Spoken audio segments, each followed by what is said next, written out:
Assalamualaikum warahmatullahi wabarakatuh. Saya Nur Rohma dari jurusan PGSD Fakultas Ilmu Pendidikan Universitas Negeri Surabaya. Saya dari kelas 2018D, saya dari Gresik.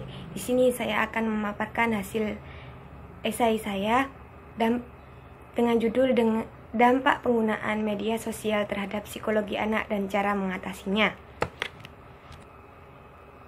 Di zaman globalisasi saat ini, ilmu pengetahuan dan kemajuan teknologi disuguhkan dengan perkembangan-perkembangan yang sangat pesat. Salah satu perkembangan teknologi ini adalah media sosial. Media sosial adalah media online dengan para penggunanya bisa dengan mudah mengakses, berpartisipasi, berbagi, dan menciptakan isi meliputi blog, jejaring sosial, wiki, forum, dan dunia virtual. Media sosial yang sering digunakan di Indonesia adalah Facebook, Twitter, YouTube, blog, dan Google+. Tidak ada sesuatu yang diciptakan tanpa ada manfaatnya. Begitu pula dengan media sosial. Di sini media sosial diperuntukkan untuk dapat mudah berkomunikasi dan bersosialisasi. Namun ada beberapa pihak yang menyalahgunakan adanya media sosial. Terutama bagi anak-anak, media sosial belum mengerti apa fungsi sebenarnya. Sosial media bagaikan dua sisi mata uang yang berbeda. Di sisi lain, sosial media dapat bermanfaat bagi anak-anak untuk mencari informasi-informasi. Namun di sisi lain, anak dapat menyalahgunakan fungsi media sosial yang sebenarnya.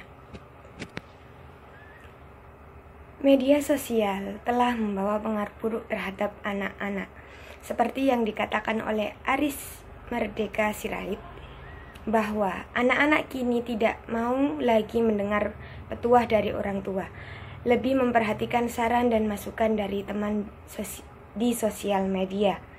Sangat ironis bahwa anak-anak zaman sekarang mempercayai omong-omongan yang ada di sosial media daripada mendengarkan nasihat-nasihat orang tuanya sendiri.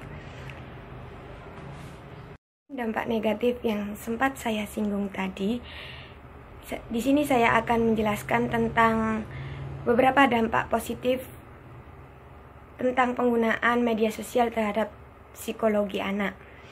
Yang pertama yaitu memudahkan seorang anak dalam mengasah kreativitas dan kecerdasan anak dengan adanya berbagai aplikasi digital seperti mewarnai, menggambar, dan membaca dan menulis huruf tertentu memberikan dampak positif dan perkembangan otak anak. Yang kedua, anak menjadi lebih bersemangat untuk belajar karena aplikasi semacam ini biasanya dilengkapi dengan animasi yang menarik, warna yang cerah, serta lagu-lagu yang ceria. Yang ketiga yaitu kemampuan berimajinasi anak juga semakin terasa karena permainan yang mereka gunakan bervariasi dan memiliki jalan yang beragam sekarang ini.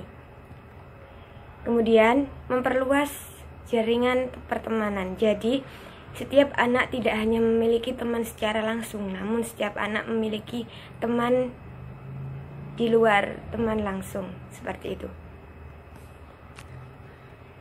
Yang keenam, anak akan termotivasi dengan teman-teman yang ada di teman online-nya. Karena di sini mereka akan berinteraksi dan menerima umpan balik satu dengan yang lainnya.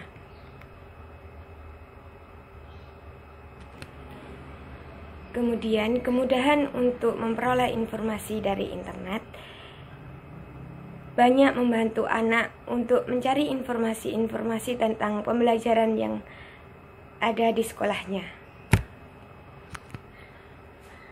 Namun, sosial media juga memiliki dampak negatif untuk psikologi anak. Yang pertama, kurang adanya sosialisasi dengan lingkungan sekitarnya. Yang kedua, membuat seorang anak akan selalu menyendiri dan susah bergaul dengan teman yang lainnya, karena dia merasa dia sudah mempunyai teman yang ada di sosial media tersebut. Kemudian yang ketiga, membuat anak tidak dapat membedakan komunikasi di sosial media dan secara langsung. Kemudian pornografi. Anggapan yang mengatakan bahwa internet identik dengan pornografi memang tidak salah. Dengan kemampuan menyampaikan informasi yang dimiliki internet, pornografi pun merajalela. Dengan mengantisipasi hal ini, para produsen browser melengkapi program dengan kemampuan untuk memilih jenis homepage yang dapat diakses. Kemudian, dari segi fisik, komputer dan HP dapat menimbulkan rasa nyeri kronik pada tangan, pergelangan tangan, punggung, bahu jika digunakan terlalu lama. Usaha untuk mengatasi dampak negatif penggunaan media sosial terhadap psikologi anak. Yang pertama adalah usahakan untuk tidak memberikan telepon seluler yang terlalu canggih, karena telepon seluler saat ini dapat mengakses situs internet di berbagai macam situs. Pada dasarnya, telepon seluler hanya untuk alat komunikasi saja. Yang kedua, mengatasi anak dalam penggunaan media sosial. Sangat diperlukan, karena jika tidak ada pengawasan dari orang tua, maka anak dapat melakukan hal-hal yang tidak diinginkan. Kemudian yang ketiga adalah memberikan pengetahuan tentang dampak penggunaan media sosial. Kemudian yaitu orang tua memberikan kesepakatan bersama anak. Contohnya, jika saya beri HP, maka kamu harus dapat juara, tidak boleh turun nilainya atau yang lainnya. Kemudian berteman dengan anak di media sosial. Orang tua perlu mengetahui dan mengontrol apa saja yang dilakukan di media sosial. Orang tua harus berteman dengan anak di media sosial. Kemudian juga bunda